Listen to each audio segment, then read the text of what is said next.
Elon Musk काफ़ी time से try कर रहे थे ट्विटर को खरीदने की, और अब फाइनली उन्होंने $44 बिलियन के अंदर ट्विटर को खरीद लिया है। उन्होंने क्या किया, ट्विटर को खरीदने के बाद, उसको परचेज करने के बाद ट्विटर के हेडक्वार्टर में जाते हैं सिंक के साथ, एक वॉश बेसिन के साथ, और वहां जाकर वो एक ट्वीट करते हैं, वीडियो पोस्ट करते हैं। उसमें वो लिखते हैं, entering the headquarter of Twitter, let's that sink in. ये उन्होंने क्यों किया? उन्होंने देखिए ऐसा ऐसे इसलिए किया क्योंकि पहले क्या हो रहा था, काफ़ी टाइम से ये डील नहीं क्रैक हो पा रही थी, काफ़ी टाइम से इस डील को कंप्लीट करने में काफ़ी इश्यूज आ रहे थे, और बहुत सारा क्रिटिसिज्म भी फेस करना पड़ा था इलॉन मस्क को ट्विटर को खरीदने को लेके, कि इससे ट्विटर एक प्राइवेट कंपनी बन जाएगा या जो भी है, बहुत सारे इश्यूज उनको फेस करने पड़े। तो इसका जवाब देते हुए उन्होंने ये पोस्ट शेयर की कि लेट्स दैट सिंक इन। उनका मानना है कि जो ट्विटर है वो एक फ्री स्पीच प्लेटफॉर्म होना चाहिए, कि जो फ्यूचर जनरेशन आती है वो वहाँ पर अपने जो ओपिनियंस हैं, अपने थॉट्स हैं, उनको ईजिली शेयर कर सके, एक्सप्रेस कर सके और उनके ऊपर डिस्कस कर सके, इसमें कोई भी बायस नेचर ना हो। देखिए होता क्या है कि ट्विटर को परचेज करने के कुछ घंटों बाद ही इलॉन मस्क ने ट्विटर के सीईओ पराग अग्रवाल और साथ ही में लीगल टीम की एक्सपर्ट और लीगल टीम की जो हेड थी विजया गाडे, इन दोनों को फायर कर दिया है। देखिए क्या हुआ, आपको पता होगा कि जो उन्होंने इसका रीज़न क्या दिया कि जो सीईओ अग्रवाल हैं उनको निकालने का और इनको फायर करने का मेन रीज़न उन्होंने बताया कि जो टीम है वो उन्हें और जो इन्वेस्टर्स हैं ट्विटर के, उनको वो फेक अकाउंट से रिलेटेड कोई भी डाटा नहीं प्रोवाइड कर रही थी, कि मतलब उनको गुमराह किया जा रहा था कि बहुत सारे जो ट्विटर पे फेक अकाउंट्स हैं, सोशल मीडिया पे अकाउंट्स हैं, उनके बारे में कोई भी इंफॉर्मेशन नहीं दी जा रही थी। और साथ ही में आपको पता होगा कि डोनाल्ड ट्रंप का अकाउंट बैन हुआ था ट्विटर से, उसके पीछे जो विजय गाडा हैं उन्होंने ही डिसीजन फाइनलाइज हुआ था कि ट्विटर के अकाउंट, डोनाल्ड ट्रंप के अकाउंट को बैन करना है या नहीं करना है। अब देखिए इसके बाद बहुत सारे जो र्यूमर्स हैं वो स्प्रेड हो रहे हैं। सबसे पहले डोनाल्ड ट्रंप ने कहा कि Twitter is now in Sen hands. देखिए अब बहुत से सोच रहे हैं कि डोनाल्ड ट्रंप का अकाउंट रिवाइव हो जाएगा, वो वापस ठीक हो जाएगा, बैन नहीं रहेगा। देखिए इनके ऊपर तो कोई भी इलॉन मस्क ने कुछ भी नहीं बोला है, लेकिन आपको क्या लगता है कि सच में ऐसा होगा?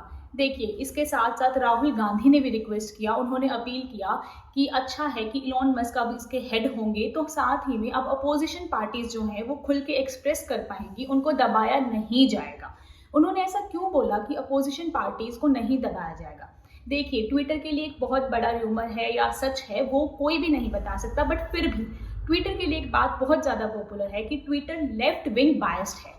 मतलब कि कोई भी जो पार्टी है, जो रूलिंग पार्टी होती है, बहुत ज़्यादा जो ट्विटर है उस तरफ बायस्ड होता है। तो इसलिए आज के दिन इलॉन मस्क के ट्विटर को टेक ओवर करने के बाद सबसे ज़्यादा खुश जो हैं वो राइट विंगर्स हैं, क्योंकि उनको लगता है अब उनको दबाया नहीं जाएगा, वो अपने थॉट्स को इजीली एक्सप्रेस कर पाएंगे और जितनी भी सिचुएशन होगी वो फ्री ऑफ स्पीच होगी। तो देखिए इलॉन मस्क ने इस पे अपने क्या ओपिनियंस दिए। उन्होंने कहा कि मेरा जो मेन मोटिव है, रीज़न है ट्विटर को बाय करने का, उसके पीछे सबसे बड़ा रीज़न है फ्रीडम ऑफ स्पीच। मतलब पहले ट्विटर में बहुत सारी गाइडलाइंस थी, रिस्ट्रिक्शंस थी, उनको कम कर दिया जाएगा। और उन्होंने साथ में एक ट्वीट किया कि अब ट्विटर की चिड़िया खुल के उड़ेगी, और वो पहले पिंजरे में थी, अब पिंजरे में नहीं रहेगी।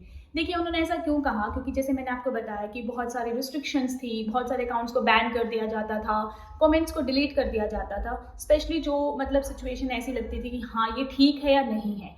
तो बहुत बार इंसानों को ऐसा लगता था कि हु डिसाइड्स कि ये पोस्ट ठीक है या नहीं है। तो देखिए ऐसा नहीं है कि अब कुछ भी हम वहाँ पोस्ट कर सकते हैं। उन्होंने बोला है कि हेल्दी मैनर में ही पोस्ट हो, लेकिन आप अपने विचार रख सकें। और साथ ही में उन्होंने बोला कि वैसे तो उन्होंने बोला है, बाकी फ्यूचर में देखते हैं क्या होता है, कि मैं ट्विटर से पैसे कमाने के लिए ट्विटर को बाय नहीं कर रहा हूँ। मुझे मानवता से प्यार है, ह्यूमैनिटी मुझे बहुत अच्छी लगती है, इसलिए मैंने इसको बाय किया है, और ताकि मैं बहुत सारा प्लेटफॉर्म, एक ऐसा प्लेटफॉर्म फ्यूचर जनरेशन को दे सकूं कि लोग खुलकर अपने विचार वहाँ प्रकट कर सकें। देखिए आपको इसके बारे में क्या लगता है? ये तो कंप्लीट सिचुएशन थी कि ट्विटर बाय हो चुका है, अब ट्विटर ऑलमोस्ट एक प्राइवेट कंपनी है। और इलॉन मस्क जो आपको लगता होगा कि पहले आप उनको स्पेस एक्स की वजह से जानते थे, फिर अब आप उनको टेस्ला की वजह से जानते थे, एंड नाउ ट्विटर। तो देखिए इलॉन मस्क फिलहाल बहुत ज़्यादा पावरफुल इंसान है पूरी दुनिया में। इतनी पावर के साथ आपको टेस्ला के बारे में पता है, आपको स्पेस एक्स के बारे में भी पता है, और आपको अब ट्विटर के बारे में भी पता है। अगर आपको नहीं पता है तो आप मुझे कमेंट्स में बताना, मैं इसका दूसरा पार्ट लेकर आऊँगी। और प्लीज़ अपने ओपिनियंस भी शेयर करना कि आपको क्या लगता है ट्विटर को लेकर। क्या इलॉन मस्क का कहना ठीक है कि इसको बिल्कुल फ्री कर देना चाहिए, रिस्ट्रिक्शंस और गाइडलाइंस नहीं होने चाहिए, और ऐसे सीईओज को और जो ऑलरेडी वहाँ पर वर्कर्स थे उनको फायर करना, क्या ये सब कुछ ठीक है? अगर आपको लगता है कि आपको ये टॉपिक समझ आया और आपको समझ आया एक्चुअल में इलॉन मस्क क्या कर रहे हैं, उनकी क्या राय है, वो क्यों सिंक लेकर पहुंचे और पब्लिक के ओपिनियंस क्या हैं, तो प्लीज़ हमारे वीडियो को लाइक करना, चैनल को सब्सक्राइब करना और ऐसी वीडियोस के लिए जुड़े रहें ताकि आपको कॉम्प्लेक्स इश्यूज ईजी लैंग्वेज में समझ आ सके।